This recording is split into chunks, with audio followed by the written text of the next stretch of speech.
आज चाहिँ हामी साथीको घरमा नयाँ सेटअप बनाउँदैछौँ माछाको लागि। एक्वेरियम चाहिँ मेरो है गाइज, आज मलाई यसो मन लाग्यो होइन किन्नुलाई, किने हो। अनि तपाईँहरूले पनि किन्नु होला। हाम्रो यहाँ हिमालय तलपट्टि छ होइन, एकदम सस्तोमा एकदम राम्रो, क्वालिटी पनि राम्रो होइन। हेर्नुहोस् यतातिर देखाइदिएन, यतातिर कस्तो राम्रो छ।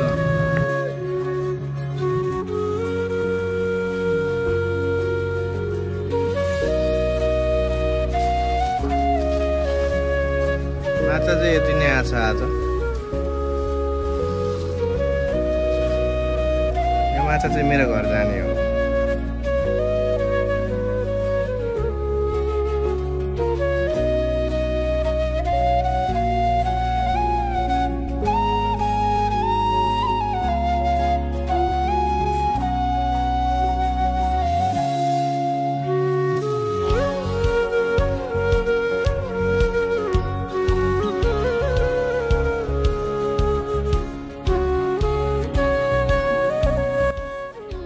अहिले चाहिँ म एक्वेरियम धनी गिटी सफा गर्दै हुन्छ।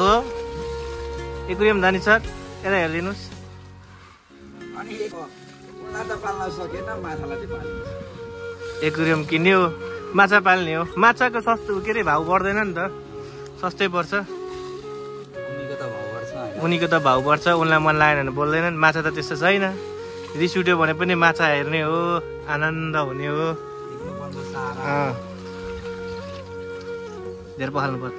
यो चाहिँ अहिलेको लुक्स सेटअप हुँदैछ भर्खर।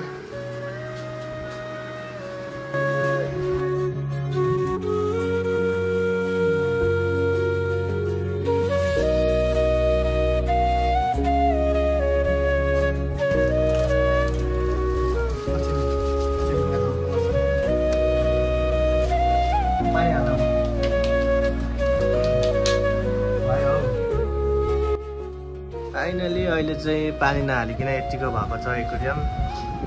अब पानी हालेपछि कस्तो लुक्स आउँछ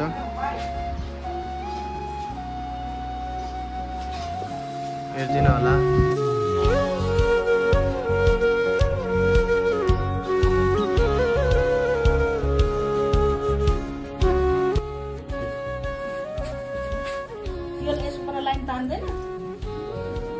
ब्याकग्राउन्डमा बोलेको हो भन्न। फाइनली सेटअप यस्तो छ। माछा चाहिँ देखिँदैन, कहाँ गयो।